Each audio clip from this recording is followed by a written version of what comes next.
If you're searching for digital parenting advice that actually works, this is the video you need. I'm revealing the number one thing that completely transformed how I parent and how you can use it to build trust around screens. Stick around. The truth at the end might challenge everything you've been told. What if I told you that the most powerful digital parenting move I ever made had nothing to do with screen time limits or parental control apps?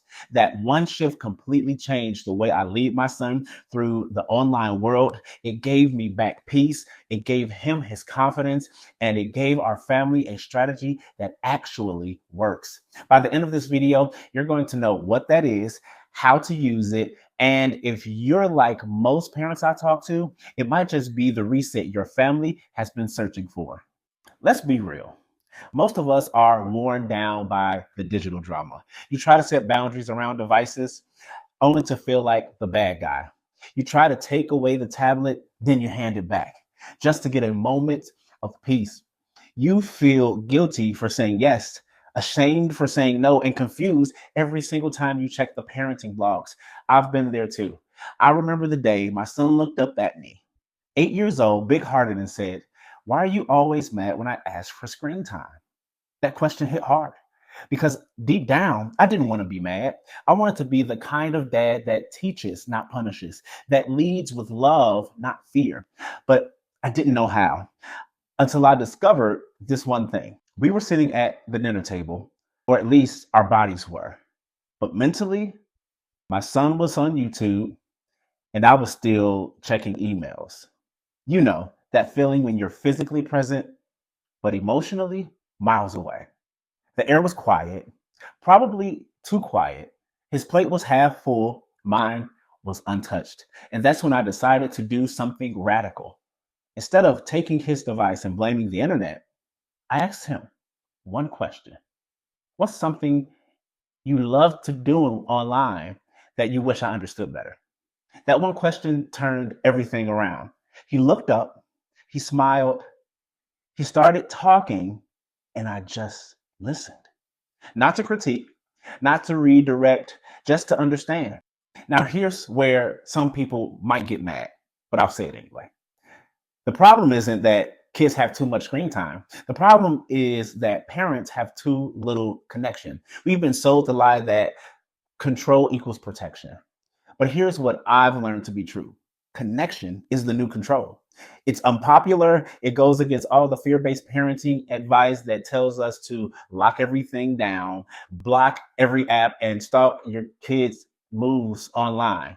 But that kind of control, it breeds secrecy, not safety. The real enemy isn't YouTube. It isn't TikTok or the iPad. The real enemy is disconnection. It's the parenting culture that tells us to react instead of relate. We've been tricked into playing digital whack-a-mole. A new app pops up, we panic. A new trend emerges, we punish. Meanwhile, our kids are learning to navigate a digital world with no compass because we are too afraid to walk beside them. That night at dinner, I didn't set a new rule, I set a rhythm. We started a new tradition in our family, what we now call the digital trip talks. And the first T is for time and technology management. But here's the twist. He leads the conversation. He tells me what apps he's curious about, what games he's into, what he's learning from his screen time, and what he's confused about. And I don't shut down. I just stay curious. Now imagine this with your family. Instead of power struggles, you have purpose-driven conversations. Instead of tension over devices, you have trust around them.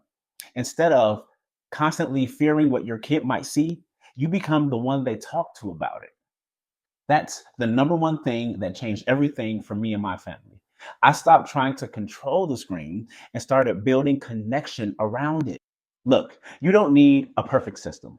You don't need all the answers. You just need one shift, one courageous moment where you choose curiosity over control, presence over panic, and conversation over correction.